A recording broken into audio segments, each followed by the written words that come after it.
Hey everybody, so I've been telling some of my subscribers I was going to do a in-depth review of the Manticore, and so I've got a lot of hours on it. I don't know how many, more than 2, and then I've dug a lot of targets. I don't know how many, more than 3 or 4,000 probably. But anyway, I'm going to make a little video here. I'm going to start with the hardware side of it. So everybody knows everything's carbon fiber, and this baby's lightweight, and it's got a different angle on the handle. It's supposed to be more comfortable.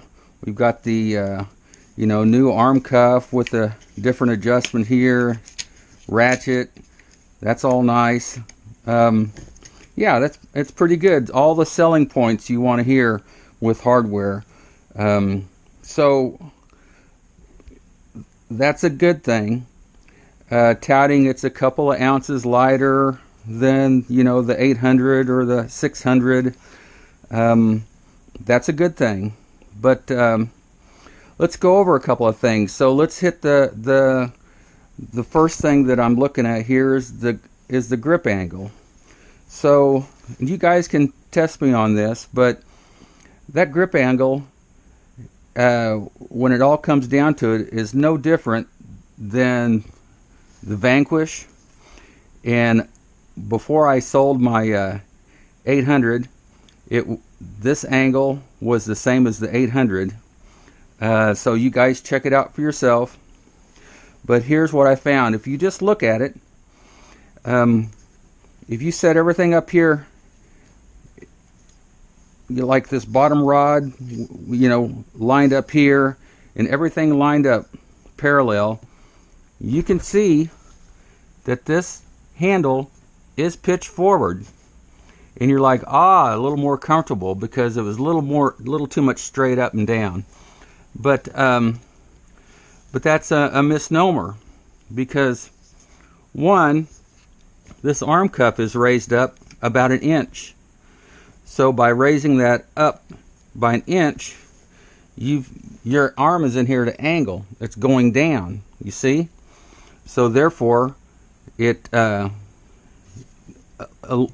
takes away from the angle that they're selling, more comfortable, whatever. I believe they designed this arm cuff and said, oh, it's up here too hot, it's up here high. And people are really going to, if we don't change the angle of the handle, people are going to feel that, because it's quite a bit.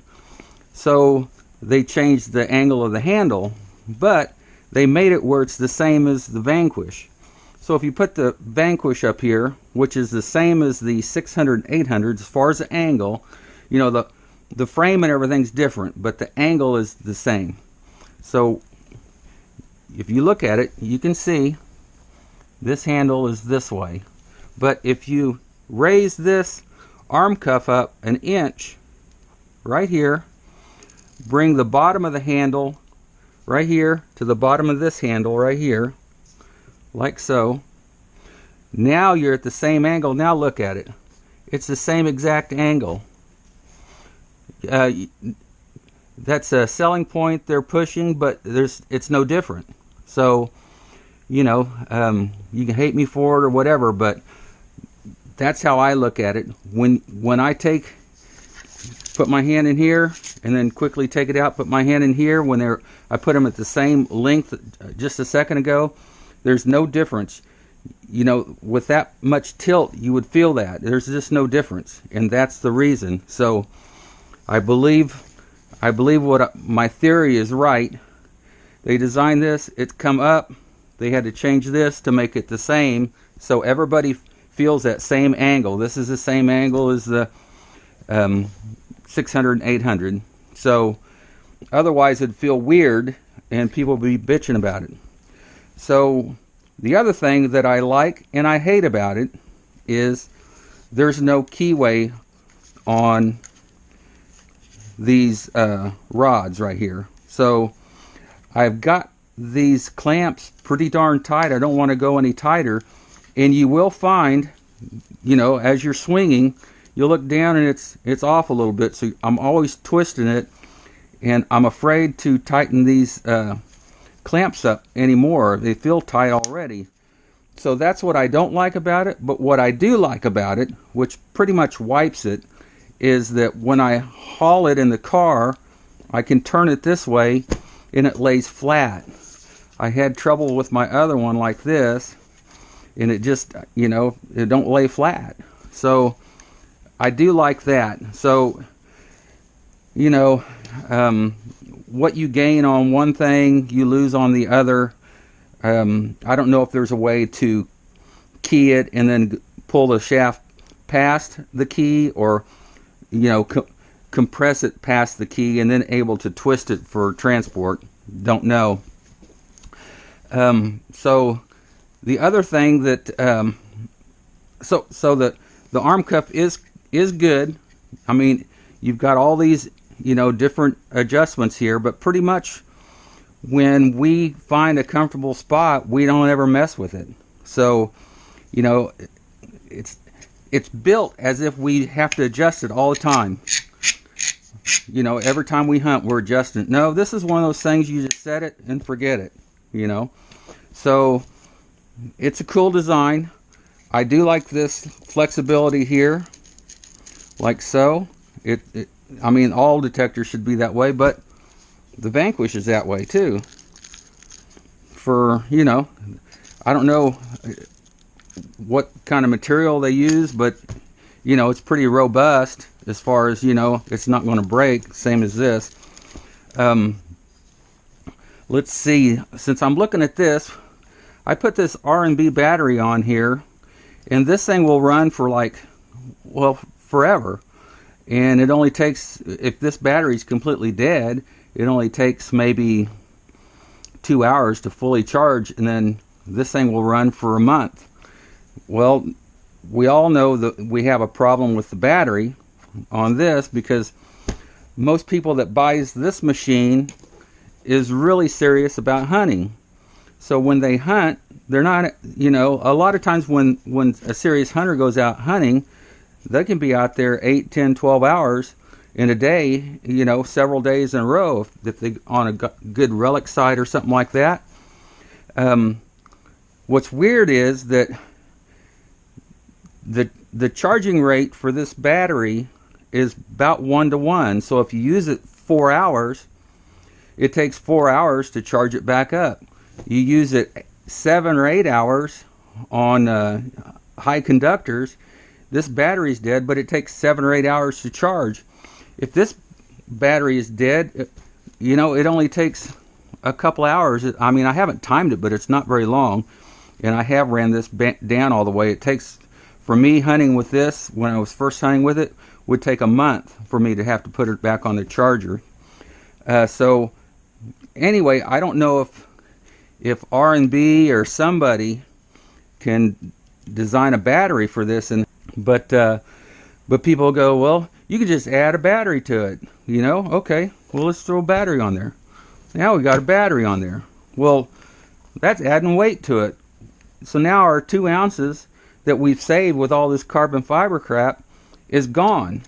Let's put a battery on it. Oh, well, wait a minute. You need a cord. Put a cord on there. Oh, I can't use my favorite Bluetooth headphones. Well, let's put a transmitter on it. Oh, that needs a cord too. Let's put that on there. So what has happened to our 2 ounces? It's gone. If you're going to do any serious hunting, it's gone. Okay, so let's get rid of the battery. So let's find something else wrong with the hardware. So here's a problem I just hate. And a lot of this is making comparison in my head to an etrac. So look at this. Look at all these buttons here.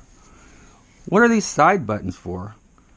I mean, I know what they're for, but why put buttons on the side? Why? You've got room down here. There's 2 buttons here. 1, 2, 1, 2. Why don't you put them right here? 1, 2, 1, 2. Where everything's right here at your thumb.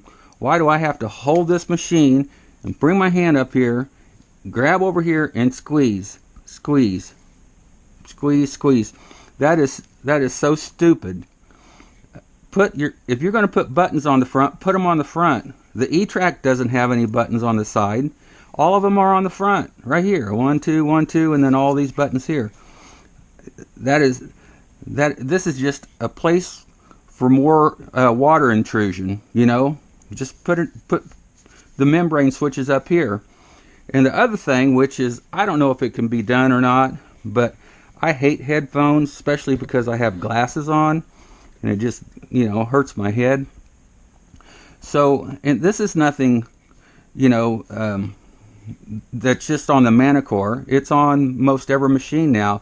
But so I use the external speaker, but I have to turn it up so it can bounce out and bounce off of something, comes back to my ears. So if I'm around buildings and stuff, I can barely hear it, but everybody else can hear it better than me. So there needs to be a way of bringing the speaker back to the front somehow. I don't know the answer. You know, the Tesoro had one right here, and other detectors had them back here on the battery pack, and you know, but if you could devise a module that's just a little bigger and put the speaker, the external speaker, where it's toward me, and then I wouldn't have to have it on so loud. So yeah, that's a problem. Even the so there's the speaker, so it's projecting outward like this, away from you.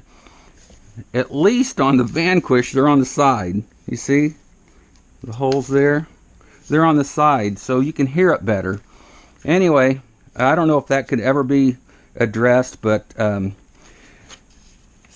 what I do like to do some night hunting, especially like tot lots and on the sand beaches. And I love the little light here. And we all know where that idea came from, which, let's all be honest, is copied off the Nocta Macro Simplex and Legend. So very good features. They did match the Legend in the Simplex on the light, but the vibration feature is not as strong as the Simplex. I haven't tried it on the Legend, but I would assume it's identical to the Simplex. And I'm just going to be dead honest. When you put this in your hand and you put a Simplex in your hand, yes, the Simplex is heavier, but the Simplex, as far as build quality, I feel is better than this Manticore. And the Simplex and Legend can only be better because it's got a carbon fiber shaft now, upper shaft. With the, I believe the Simplex is coming out with a carbon fiber shaft there, and the Legend is. That's just going to make it even stronger. I don't know if it's going to be, you know, any heavier or lighter. I don't know, but as far as build quality goes, I don't think you can beat a Legend or Simplex. So and then when you put the battery on it and stuff, yeah, I'm sure the Legend and Simplex is way lighter. That's how machines evolve. You know, somebody comes up with a good idea, someone makes it better or incorporates it, and we end up being the winner on that. So let me think anything else. Oh yeah, well, when you turn this on, the screen is beautiful. Although the screen, we had the White's V3i used to have a screen, maybe even rivaled this, 14 years ago? But able to see this, you cannot see this without having the backlight on it at all times.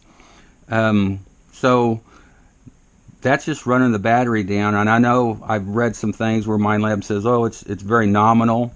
Well, when you have a battery that only lasts 7 hours, it makes a big difference, I believe. So anyway, the glare on this is terrible, just like most of the other detector brands too. So it's just not here. So you know, that's an issue that can be looked at. So I'm looking here on the rest of the hardware. I think that's about all my gripes on that. So all right, so let's go ahead and hit the settings button. And the first thing we see is volume. I would like to see that go to 30, because in a noisy environment, when I'm running the external speaker, since the speaker's, the sound's going away from me or the user, it's not loud enough in some cases. Not all, I could just use the external speaker being a little louder, or like I'd mentioned before, get the speaker up somewhere where it's pointing, toward the user. But anyway, so that's just a gripe. I mean, it's fine like it is. I could use it just a little louder. So let's go to the search modes. So we have different search modes, which I don't have a problem with any of these search modes. Not a problem at all. So I've got nothing to say on that. So let's go up. Noise cancel. Beautiful. The long press works great. Ground balance, I've got no issues with the ground balance or tracking.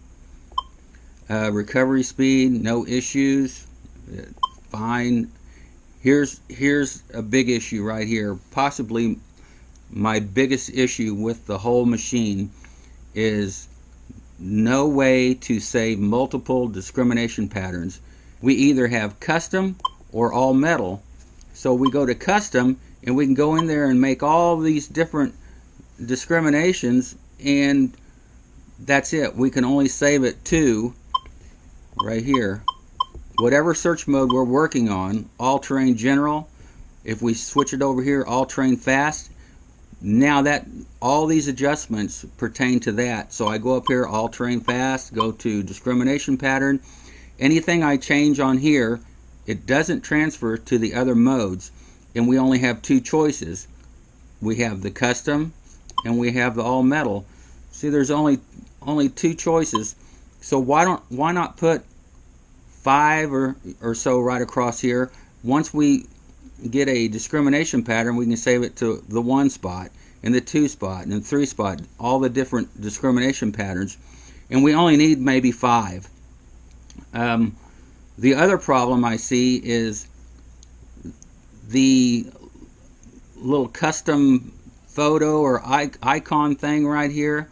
It needs to change with whatever discrimination pattern you have, so you don't have to go down here and bring it into the screen and see what it is. So I'll show you a little more about that in a second. But if we go up here to the Ferris limits, look how many Ferris limits we have. 1, 2, 3, 4, 5 different settings we can save. 5 different types. But see, if you change and save a different Ferris limit into one of these bins down here, you don't know which one you have until you open it up and hit the edit button. See, I can scroll across. One more. This little picture icon thing does not change, and so each time I wanted something different, I have to hit the edit button and go, oh, it's that pattern, and go back and then scroll over. This pattern here, whatever that pattern is, it should be in this screen right here. When I scroll across, this should change with whatever's right here, and I can go across and go, oh, that's the Ferris limit pattern I want, and then I can just hit enter or back it out, and it's automatically in there. But you see, this doesn't change. Why can't you make it change from the preset to custom? But if I make a custom, it doesn't change. Now, you see this menu across here? We got 5 different slots. Just put it here on the discrimination pattern. Put me 5 different slots here. And when I scroll across, make sure this changes with it. So that's my biggest gripe. It's a good machine, but it has some issues. So let's go to the next setting. Ferris volume, got no problem with it. All these different target tones, I have no problems with any of them. See, they change. They can change. But if I make a change, like here, if I edit this one and I make a change, then when I hit the 5-tone, you should show me what my change is right here on each one. So if I make a one region all tone change, so like this, if I drop this down and drop this down, then it should show up right here. So I'm not having to push more buttons just to see what I've done. Okay, so I just don't understand why that's not popping up here. Whatever changes here, it pops up in the screen. Audio themes, I have no problems with the audio themes. Frequency, no problems. And then general settings, no problems. That's all fine and dandy. So anyway, so there's my software gripes. So all in all, this is a excellent machine. Is it better than the 14-year technology of the etrac, the FBS? Well, in a lot of ways it is. In a lot of ways it's not. The etrac, you know, has a different audio. There's more frequencies it's running. So when you're running all tones, you can hear a lot of different things. But all I ever hoped for was that, and I was hoping that the Equinox series was a etrac in a waterproof housing. And I know everybody goes, well, the CTX 3030 is that and more. But when I swing a 3030, it's heavy. It feels like I'm pushing the coil down. It had issues with the battery case leaking. The screen was not as easy to see. So what I'm still hoping for, I hope FBS isn't dead. I really hope that they'll put an etrac inside this housing right here with the faster processors and just a little upgrade. Oh, I got one more issue while we're here. Is so when you're in all metal and you're sweeping over, see that iron, that red right here? When you're in all metal mode and you go over iron, you get that red line. I would like to see the numbers red and do away with that line, and then I could see that better if the numbers are shining red or black, red and black, or red, red, red. You see what I'm saying? This little line here is, I don't know, I think it's silly. Just make the numbers red. I think that's a better use of the color. So yeah, it's a good buy. Is it? I think it's as deep as the etrac, but it gives you a stronger audio of a fringe target. You get a target on the etrac at 10, 11, 12 inches, and you can hear it, but it's you know, it's modulated. It's low. You got to really be listening. But the same depth on a target with this machine, it gives you a little harder hit. Okay, one positive and one negative thing about the Manticore is it finds coins on edge or on angle that others have missed. And I know I've missed them because I've been over those same spots, and everybody says, well, I've been over the same spot, but I have been over the same exact spots, you know, with etrac, the 800 and everything else, Vanquish, whatever, and I go back to those same spots because they were producing, and I will find these coins on edge, and I'm like, this thing has an uncanny ability to find coins at angles and on edge. But it also, the rub is that it pinpoints off, and I kept thinking I was crazy, you know, with my pinpointing.